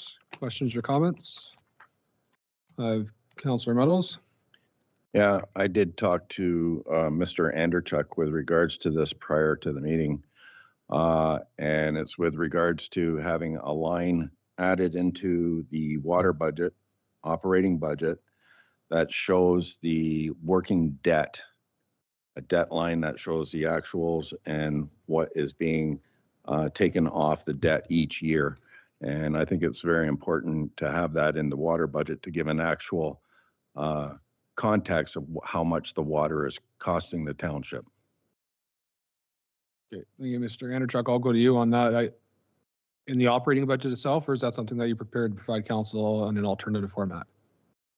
Through the chair to Councillor Meadows, it was something, if it's desired to show it in the budget, it would be an additional schedule to show like a loan schedule. Here's the loan, here's the repayment, is what I'm envisioning being included. If Yes, council wants to see so it. so it's not a line item. It would be something. It wouldn't be a line item. We do have as a line item in the budget transfer from reserve, so that is showing the amount needed to fund the operations from the working fund, and that's the amount that would be added to the loan as traditionally the water and wastewater has either been funded from the investment reserve or the working fund reserve historically. But if council wishes to see a schedule of where the loan. No, I think it's imperative for the people and to be transparent with everybody with regards to the water and wastewater, what's actually happening within our system. So I would like, I think everybody would like to see that in there. I don't know about the rest of council, but it's only being open and transparent with the people of the township. So I think Mr. Anderchuk, and we can provide direction if I think we could provide verbally, in fact, but I think you could certainly, we have, I believe we have 3 infrastructure loans now, 2 total, including water. So I think we could probably show both as a separate, as an attachment to our reserve documentation. showing our repayment schedules for any debentures that we have in the municipality. I think that'd be a better way of showing it instead of trying to separate items. It'd be what our debentures are, current debentures in the municipality, and what our repayment and schedule looks like. I think that'd be a better way of looking at it.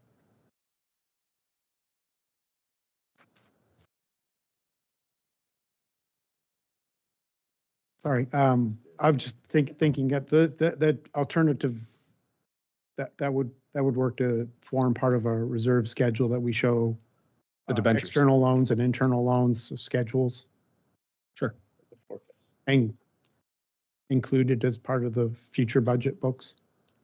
Okay.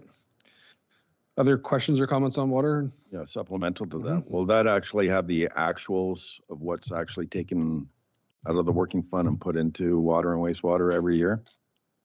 Because I think it's important that we know what's going into water and what's going out of water. Is it And wastewater. through the chair to Councillor Meadows? Yeah, the schedule would show either draws on the what the working fund is at and whether we add it to it or we're making a repayment. Okay, thank you. But to clarify, that's already in the budget here, correct? The potential, the correct.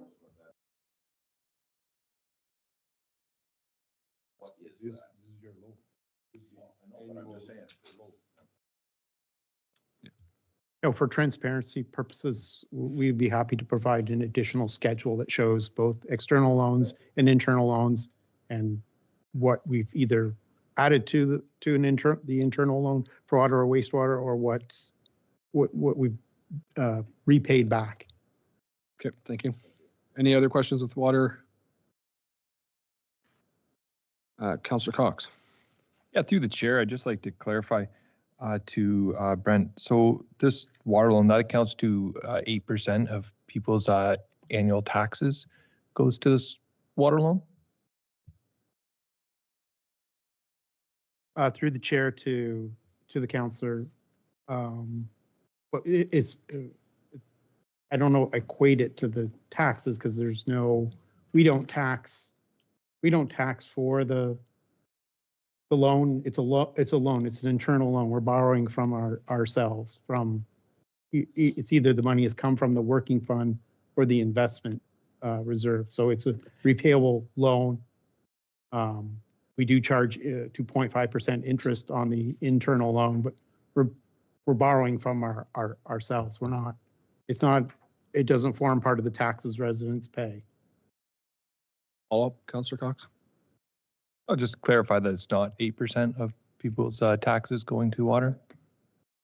It is. So, but Sorry, Councillor Cox? through the chair, I'm just clarifying that the treasurer said it's not 8%. Through the chair. Mr. Anderchuk, I'll go back to you first again. So can we just clarify that again? So Councillor Cox's concern is that 8% of individual taxes are going to pay for water. And that's what I'm hearing is not the case from your point of view. Correct. In terms of it's an internal loan and we're borrowing from our reserves and it's a repayable loan. We're not taxing residents for water or wastewater. And this has been going on for 10 years. It's nothing new. And for 2025, with regards to the water specifically, we're anticipating a lesser amount being added to the loan. And as the growth continues and more houses come online in Colgan, I anticipate that we'll finally no longer be drawing on the or adding to the reserve, but repaying back to the reserve and putting money into the water reserve or wastewater reserve fund. Okay, thank you. And that's what I was just going to go kind of piggyback on that. So if I'm seeing transfer from reserves on the water budget, your fifth line down, the 2025 budget indicates an estimate of $285,660. Correct. So that's what that's basically using that to balance the water budget. That is the draw from the working fund that would be So that's adding to the considerably down, anticipated. considerably adding to down the- from last year then potentially. Considerably. And again, it could be more, it could be less. It's just the amount based on anticipated expenditures that we think we'll need. It'll be whatever we actually need to draw on will depend on what the actuals are at the end of the year. And with the continued growth, like not all the homes in Colgan are on the water and wastewater system yet. So I anticipate, depending on when closings happen and when that those revenues will increase in during the year. So just, it would be fair to say that we're in better shape today than we were yesterday. In the water. Absolutely. Okay, thank you. Councillor Simpson? The chair, I think there's some misconception about that 8%. Certainly, I think some people think that working funds magically appear from thin air. But unfortunately, it doesn't. Working funds comes from taxes. People pay into the taxes. So when we've shown in the 2024 budget, and certainly I understand that this year we're anticipating a better circumstance where we're only going to be taking 285,000. But in the past and historically, and this is something that we've shed light on in this council and tried to address it, which is why we're making progress on it. But certainly 519,000 is what went from working funds or from reserves to pay for water. That's not water and wastewater, that's water. Now, 1% of your budget, I think historically we were looking at what, 70,000 being 1% of expenditures, or so 519,000. So I'll take out a quick calculator so y'all can see what that number is. So 520,000, right? Divided by $70,000 is about 7.4%. That's 7.4% of your taxes that go towards water. So my 8% figure may have been a bit conservative that I had publicly said. Perhaps it should be higher. And I apologize that I didn't say it was 10%. You know? So realistically, we are spending a lot on water. And I think it's important, and it behooves this council to be very careful when it comes to water and wastewater, that we're not just taking a lot of money from our residents, from our rural residents who certainly don't pay for this service, to have to pay for that service for other people.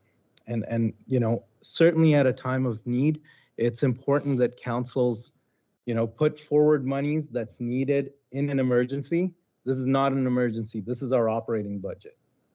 And I hate to see that happening. And I like to thank our finance team for looking into this.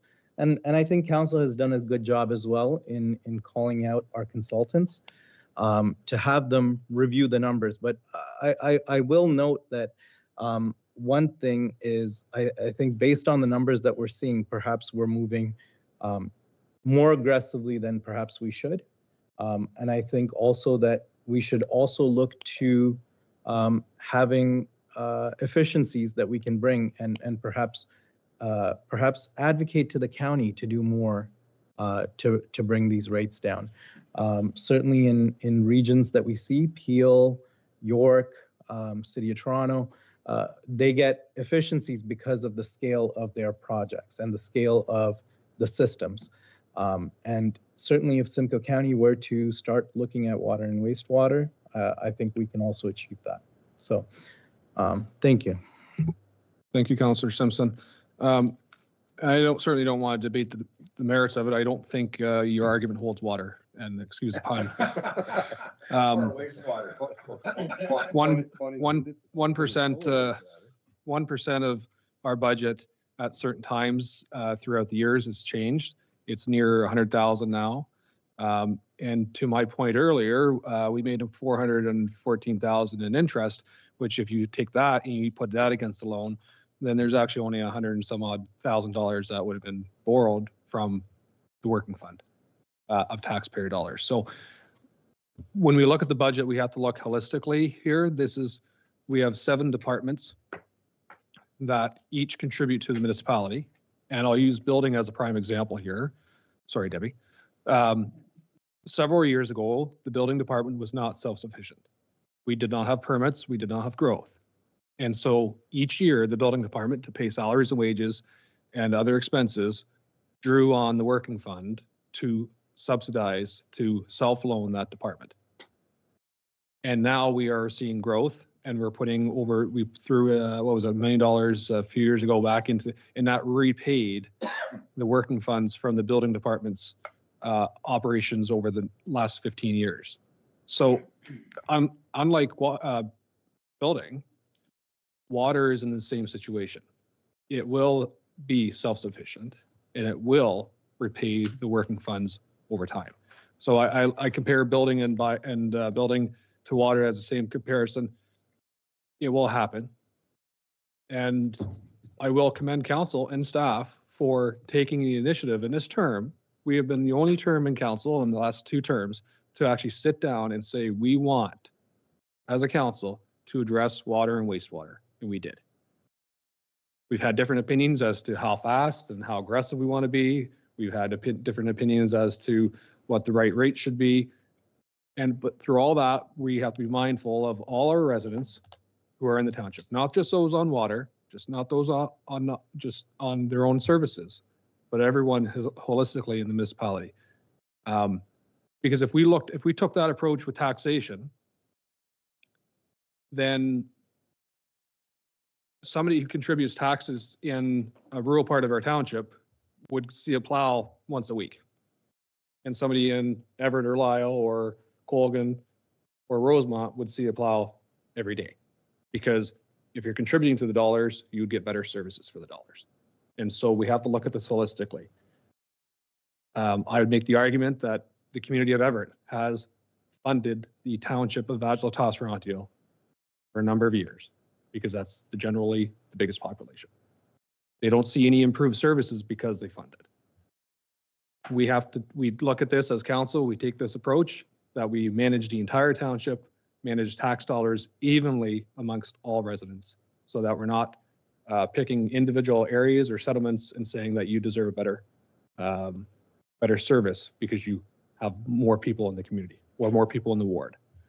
So I would make the comment that I think we've done very good in this term of council to address these concerns, and I commend council for that work. It's not easy. We've had these discussions many times. It is not easy to sit here and to look at the information that's presented to us and make decisions that are in some ways going to be detrimental or seen from residents in the community that are not pleasant. But council has a duty to make sure that we're running the township efficiently, and I think we've been doing that fairly well, I might add. Okay, so with that said, is there any other comments with regards to the water budget? Okay, so we're on to page 43, which is the 2025 wastewater. Any items to address here? Councillor Borzos. I'm looking for some, through the chair, some information or clarification on line item contracts to Aqua with regards to wastewater services, I guess. We had a $155,000 budget in 24. We utilized or paid 86,000. Granted, it's not audited, so let's use it all. We used it 155,000. Let's use 200,000 because we went over, but now we are looking for $629,000. That's a 400% increase over last year's budget. I'm looking to understand why, when we don't have additional wastewater facility. Yeah. Well, isn't that supposed to be operated by Tribute? Sorry, is that your question? And yeah, so I'm just trying to figure out what the amount is, the increased amount for, and that much increase. Mr. Anderchuk? Yeah, Thank you. through the chair to Councillor Borzos. So the increase is the new Aqua contract for the wastewater treatment plant.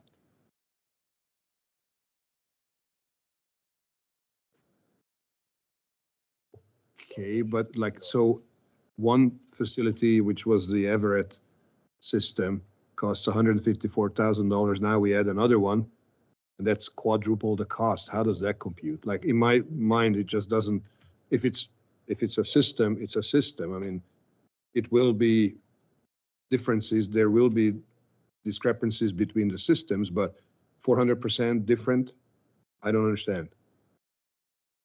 Through the chair to Councilor Borzos, you did approve the contract, and the amount was in the contract. That is the amount, like the increase. The explanation, that's the explanation. Councillor Simpson and Councillor Meadows. Through the chair, to the treasurer, Mr. Andrzejczyk, with regard to this budget, I'm seeing that wastewater is going to be entirely self-sufficient in the 2025 budget, and we're not anticipating any further amounts coming from reserves to pay for wastewater. Is that correct? Through the chair to Councilor Simpson. Correct. We're based on anticipated revenues and anticipated expenditures. Wastewater will not be relying on the internal loan for 2025. Through the chair to, well, I guess I have another question then. Is that what was anticipated in the Watson report to council? Correct. In the Watson report, the wastewater was going to become self-sufficient sooner. Or put another way, the pardon me, the reliance on the internal loan is a lot less for wastewater than it is for water. And the deficit or shortfall in wastewater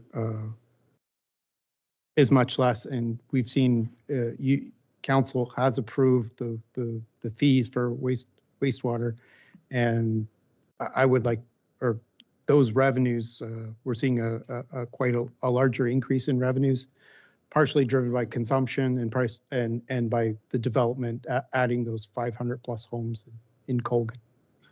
Thank you. So just to reiterate, wastewater was never going to become self-sufficient without this growth. The same with water. Without the new development, we would never be able to increase fees to cover our expenses. Right. Is this amount that we've calculated, is that a conservative amount, would you say?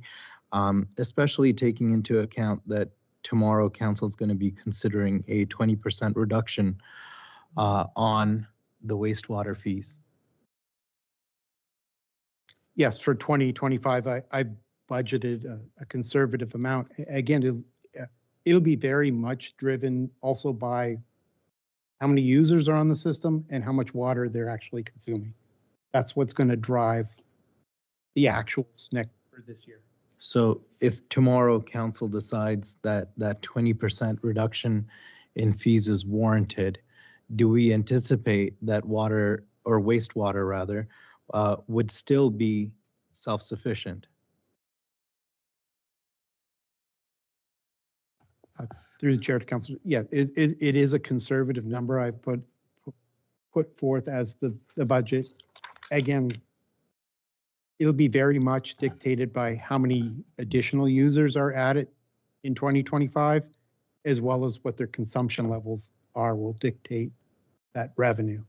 Thank you. I also want to add, with regard to water, and I'm assuming since the other numbers are conservative, that water would also be a conservative number. The projections that we have. No, the two are fundamentally linked, Deputy Mayor. So with regard to that, Sir Simpson, for a moment, please. So can you withdraw your point of order? I appreciate that. Thank you. Oh, thank you. Councillor Simpson, I just want to caution you, we are in wastewater. I understand. I think it's fundamentally linked, however. So if you're discussing the the topic I'm of, talking about wastewater and also with regard to the Watson report that council received. okay, which so I'm gonna give you some leniency here, but if you cross the line, I'm gonna stop you speaking. I appreciate that. Thank you, Mayor. With regard to water and wastewater, council did receive reports previously this year, or last year rather, where we were told that with Colgan, we would still have operational deficiencies. But based on these numbers that we're seeing, it looks like we're going to meet those operational deficiencies much sooner than anticipated. And in fact, that we may be in a position to put funds to start repaying that internal loan.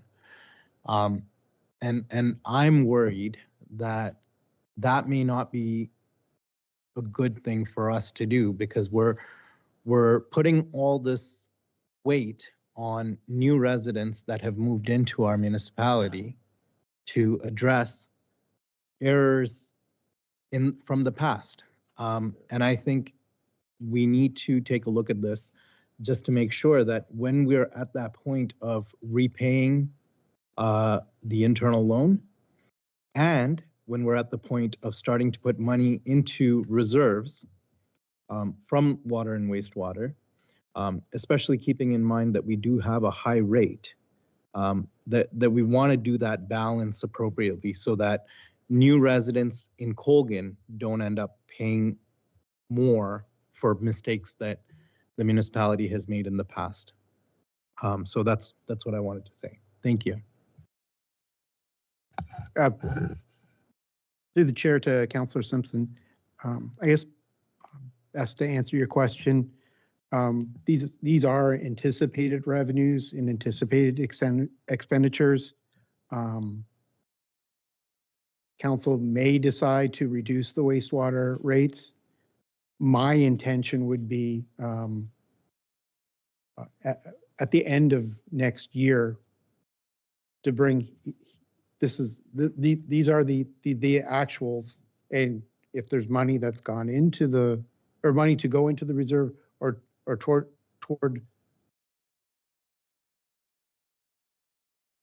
to get like direction from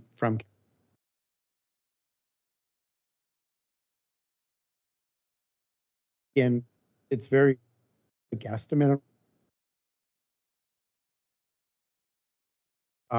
You have other elements happening, interest rates, with sold, people move in, so it's a very fluid situation. My recommendation is let's leave them alone so we actually have results that we can see and forecast should the rates be. Mr. Anderchuk. So I'm going to go to Councillor Meadows and then Councillor O'Leary, but I just wanted to comment on that. And I think to your point, Mr. Anderchuk, is exactly why council did what it did on the rates, is we want to make sure that we have all the information at hand. So that any future rate increases are justified and appropriate. And I think that was a concern that members of council would have had. I'm maybe paraphrasing for council here, but I think the concept is the initial bylaw had a 3-year, 4-year increase in water and wastewater rates. And we felt that we needed more information to make sure that those rates were appropriate. So I think we've taken the steps to make sure that we've left the 2024 rates in place in 2025. We can make a decision in late 2025 whether or not there would be an increase in 2026 or whether the rates would stay the same. And I think that's appropriate for council to consider. So I'd appreciate when you have that information. I think council can provide you further direction in that regard. And I think with the added information on that, plus the basis of the Watson report, I think council will have enough information to make a decision at that time. Councillor Meadows? Yeah, I was just going to say the same thing. The wastewater plant itself has only been in operation since October. We haven't had a full year of service yet on the wastewater plant. And because it's underbuilt, And we may look at servicing charges earlier than anticipated with that. A biofilter for that is over $1 million. So we have to be ready for when we have to change the filter on this thing. So because it's the maintenance charges, we don't even know how much Aqua's charges are actually going to be for that plant in the future. So until we do, we can't really put a costing on it. So until we have that 1 year functionality of the plant, there's nothing we really can do. I don't want to charge the taxpayers more on the debt than we already are. So. Great, thank you. Councillor O'Leary. Through the chair, I just have a couple of questions. The additional $740,000 from Aqua, they're costing, is that based on the total build out that they gave you, a price for the total build out? Or is that based on per cubic meter that was, they've said they were gonna put out on that existing sewage treatment plant? Because I don't want to see it, we're saying it's $470,000 for them to operate it now, but next year have them come back and say it's 600,000, you know, like take a 20% increase or something. So I'm just curious as to where the number came from. Through the chair to the councillor. So the budget for 2025 is based on the existing contract for New Horizons plus the new contract for the Colgan wastewater treatment plant, and you approve the contract. Okay, so it's based on the, what is it? Within the contract, it is an estimate. 740. Within the contract, it's an estimated amount, and that they did say in the contract that they would look at what the actuals are, because they have no history of running this plant. So okay, supplement to that, please. There's a sewers connection study, and we have $2,500. Now, that's just a study. That's just to like have Watson or somebody go in and tell us, you know, is that what that $2,500 is? Through the chair to the councillor. So the 2,500 I've eliminated from the budget as we haven't been using it, but the intention for the next line, 10,000 would be for any future consultant or study work that we need to do. The 10,000, the budget of $2,500. Okay. Then again, it's all based on the actual school. Revenues are higher, then less of our lines on the internal loan, and if the expenditures are lower. And we're in a very fluid situation again with tariffs, with the growth in Everett, consumption. We're in a very fluid situation in terms of what the budget should be and what the actuals will be, is what I'm trying to convey It's here. a guessing game. Exactly. Supplement to that, I just want, my concern was that it wasn't a connection, because like a sewer connection to a household can cost you up to 30,000. So that's like, and that's to an existing system. So that, I paid that in Innisfil. So I know that from history. Anyways, take care. Are you moving this bill? Oh, Councillor Meadows. Yeah, Brent, with regards to the transfer to reserves, you got almost, 191,700 transferred to reserves. Is that for the asset management plan portion? Does that go into a reserve for the wastewater treatment plant? And if so, why are we doing that? Why aren't we paying that $191,000 down on the debt that we have. Through the chair to Councillor Meadows, as I reiterated earlier, that's the 191,000 was used to balance the transfer or balance the sewer budget to zero, because it's always zero. Traditionally, we need to fund it from the working fund. Again, my intention would be to come to council at year end, and here are the actual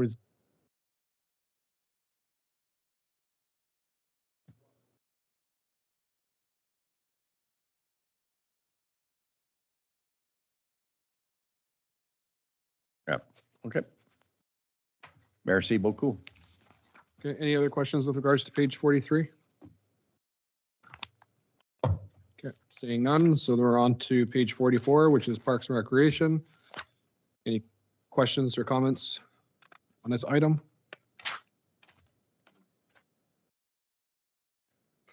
Okay, seeing none there. And then the last item is the user fees. And there are no projected changes other than the items that are indexed.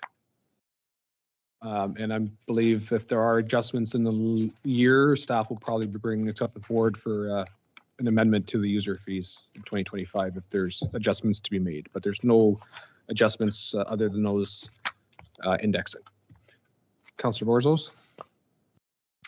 Yes, through the chair, just maybe a comment or observation regarding. Can you indicate which page? Yeah, page 50 under sewer fees, the third line from the top, area-specific sewer connection fee for Everett. We are indicating $16,359 versus Colgan for 16,752 for 25. Marginal, like a $400 increase for Everett, and then Colgan has a $24,266 fee for 2025. I think we all know what is happening and what's going on and what's coming or not coming to Everett, and what our situation is with the fees and sewage treatment facility there. So I believe that we need to change this and make it a uniform township-wide fee instead of a two-tier system where Everett has a 30% or 40% less fee, because this $16,700 isn't going to cover 70% of the cost of the new facility that needs to be built there. So if we are going right out of the gate with this amount of money, it's just, I don't think it's going to serve us well. Okay, thank you. I'll go to Mr. Anderchuk, but I believe these are passed by bylaw and are indexed every year based off of previous studies from Watson. But if I've got that right? correct. So we'd actually have to amend the bylaw then for our water connection fee, water wastewater connection fees to make any changes to that. And if that's what it means through the chair, I'm prepared to work on a motion to put this forward, because this isn't going to help us. And if it need be, maybe we need another master service plan or study for that. I just need to see this higher so that we can actually at least cover the cost of that treatment facility. So we're not going to end up with a $15-20 million bag holding it for the next two to five councils to deal with. Thank you. So my suggestion would be to take that discussion offline with the treasurer and CAO. And if you do feel that there needs to be something come to council, then the clerk can assist you with a notice of motion. I shall. Thank you. Councillor Simpson? To the chair, to the CAO. With regard to the site alteration and fill permit, I see here that the application fee is $2,000 and we charge about $2 per meter cubed. How did we arrive at that number, $2 per meter cubed? Through your worship, I haven't got the history on that. Okay. In this term of council, or in just a few months ago, council approved an alteration for a resident and a corporation with regard to those fees. And I wonder if perhaps council wants to change that amount, just because I hate to see, certain rates for my friends and certain rates for not my friends or people I don't know. And I'm very worried that we're going to create a two-tier system if council starts approving further changes for their friends. So perhaps anyone on council who approved that, if you'd like to speak to that. Thank you, Councillor Simpson, and I'm going to warn you for those comments. Council as a body makes a decision, and it was a vote that did, in fact, talk the item you're referring to was voted by council, and council agreed on it. So unless you're bringing a motion to reconsider, I would expect that council members will respect the decision of council, and that was the decision of council. I will go back on the first question you had with regards to the CAO on the $2 a cubic meter. That was in the original bylaw that was brought forward to council years ago. That has been unchanged for several years and now forms part of the user fees because all fees have been adjusted out of bylaws into one main document. So that fee has remained. I would also say that with all of these user fees, any individual has a right to come before council and ask for an exemption to any of these fees, whether it be user fees, whether it be site alteration, whether it be planning fees, whether it be public work fees. Any member of the public can attend council and ask for an exemption, and the merits of that exemption are what council considers. So if someone comes in and asks for a site alteration bylaw item, because they do have to be approved by council, and they, along with their application, ask council to waive any of the fees, then council would have the right to consider that request and make a decision.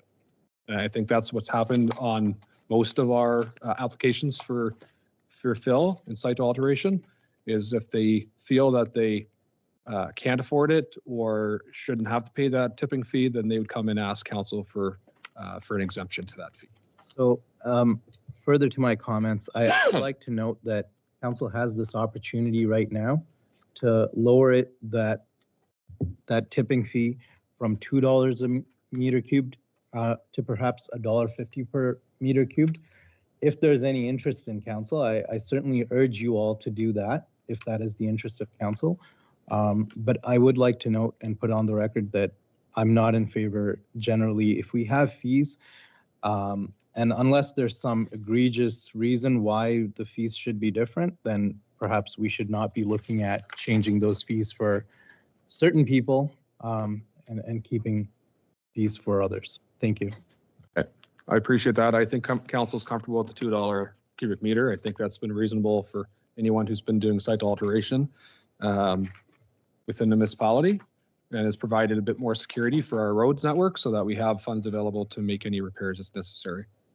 I would also say that I look forward to further discussions on when applications come in to ask, for example, tomorrow when somebody's asking for us to waive fees for the public room. That will be this decision of council again, and I think it will be an interesting conversation if there's no intention for this council to waive fees for anyone and coming to ask for them. I have Councillor O'Leary, then Councillor Meadows.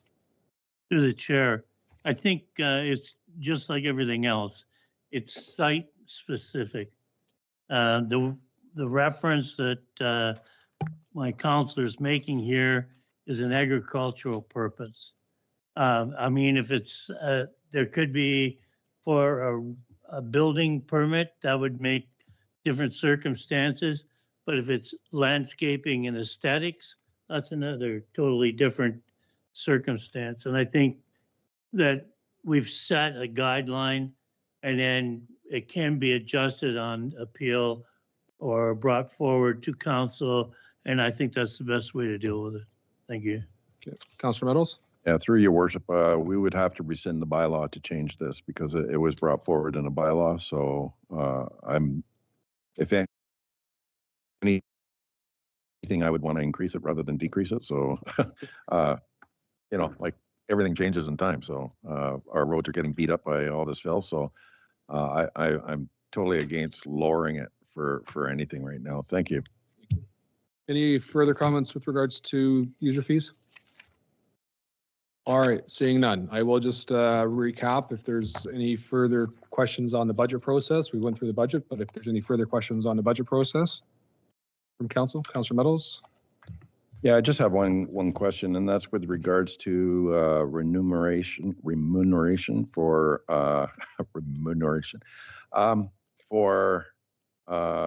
like council meetings and stuff like that. Is that part of the operating budget at all, or is Per diems for council? yeah, well, or other programs as well, that, you know, other meetings, like your committee of adjustments and stuff like that. Yeah, so the per diems are included within the operating budget for each department, including council. I think they're budgeted at 12 per year, or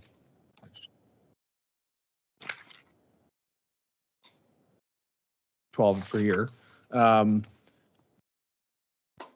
The remuneration bylaw dictates how council can charge back meetings. So any committee meetings that you're representing the municipality at are per diem meetings. Anything that you're not officially appointed to or attending on a volunteer basis are not per diem. Okay. But the amounts are included within in the operating budget. They are? Okay. Is there an increase this year on those per diems, or? Mr. Anderchuk? For 2025, the per diems are the same because we are going with an adjustment to the going to the 65 percentile. That doesn't change the per diem. The per diems are historically they've been adjusted based if there was a COLA adjustment. Okay, thank you. Any further questions on the budget? All right, seeing none, I just again want to acknowledge that the public presentation on the budget will happen tomorrow evening, and public are able to comment on the budget as well at that time. So council, there is a recommendation as a staff report, so I will read the recommendation and then get a mover and seconder.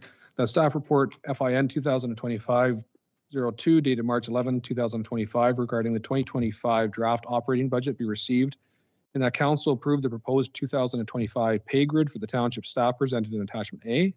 That council approve the cost of living adjustment of 2.5% for volunteer firefighters.